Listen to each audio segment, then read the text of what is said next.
So yun guys, no, magandang buhay po Pilipinas, no, magandang buhay po Luzon, Visayas, Mindanao at sa buong mundo mga ka-showing. Magandang umaga po sa inyong lahat. Sanay na sa mabuti po tayong kalagayan ngayon mga ka-showing, no. So for today's video mga ka-showing ay atin pong pag-usapan no, ang sitwasyon po ngayon nitong darating na eleksyon, no.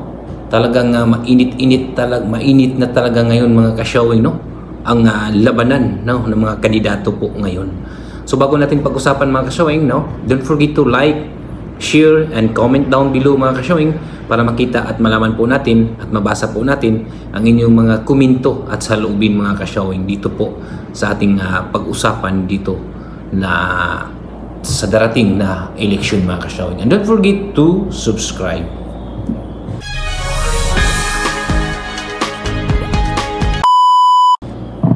So yun na nga mga ka-showing, no, ay mainit-init talaga ngayon, no, mainit talaga ngayon ang labanan ng mga kandidato ngayon mga ka-showing.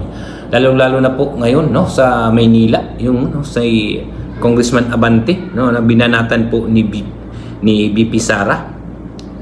No, grabe ang labanan po ngayon mga ka-showing. Mainit po ang labanan ngayon. Tapos gumanti naman yung anak ni Abante, no, kay BP Sara. Grabe ang init ngayon ng mga kandidato ngayon mga ka-showing, no? Ang labanan. Doon din naman sa Cebu, no? Yung rally po ni Governor Gwen Garcia, no? Talagang napahiya siya doon sa sigaw ng mga tao na Duterte. Tapos sabi pa niya, ano? Panalo na kayo? Di ba? Kasi naman kasi si Gwen Garcia po, si Governor Gwen Garcia, dati po yung Duterte, ngayon ay bumaliktad po kay BBM. Kaya yung mga tao ay galit na galit, lalong-lalo na po sa ginagawa po ng admin, no, nung pagpapaaresto at pagpapakulong po kay Duterte.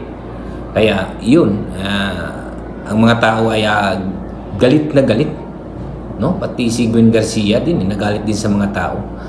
Ay pagdasal na lang po natin ngayon mga ka-showing, no, na sana'y tahimik, no, at wala pong gulo ngayong darating na eleksyon mga ka-showing. Dahil ilang araw na lang po, no, 12 days na lang eleksyon na po. Kaya makapagpili na tayo, no. Ngayon ay umpisa na natin na mamili ng mga kandidatong dapat na ating iluklok sa Senado, no, at saka sa Congress, sa Mayor, no, yung mga kailangan natin yung mga gusto natin, yun ang ating ibubuto, hindi yung hindi yung nadala lang tayo sa sulsul ng mga tao, nadala lang tayo sa pira, kaya yun ang ibubuto natin. So sundin natin yung kung ano po ang gusto natin, di ba mga ka-showing? At syempre, kailangan natin iboto, no? Yung mga nagpursige ng text term, mga ka-showing. Mayroon na namang magalit sa akin dito ngayon, no? Dahil gustong-gusto ko yung text term. Kahit wala namang din text term, basta maganda ang performance mo, ay walang problema yan, no? Kahit darating pa yung election dyan, walang problema, no? Mananalo at mananalo pa rin naman ako. Pero mas maganda kung darating yung fixed term.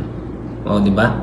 Tapos yung ano pala mga ka-showing, no, ngayong linggo ay umpisahan na pong ibinta, no, yung 20 per kilo na bigas. At nakita ko po sa video mga ka-showing, no, sa UNTV, maganda naman ang quality po ng bigas na ibibinta daw nila, no? Maganda, maputi, no? At maganda rin naman kasi tinitikman ng isang reporter yung bigas na sinaing nila na yun daw ang bigas na yun ang ibibinta, no? Pero talagang maganda daw ang quality at hindi naman mabaho, no? Hindi naman basta masarap, parang normal lang na bigas, parang hindi NFA. So yun na nga mga ka-showing, no, ay talagang mainit ang labanan po ng mga kandidato ngayon mga ka-showing.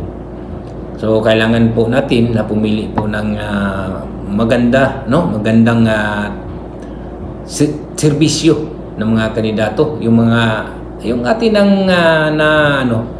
yung atin ng subukan, no? Hindi yung hindi pa natin nasubukan baka kung anong gagawin pag siya ay nakaupo, no? Kailangan yung nakaupo na, yun ang pipiliin po natin.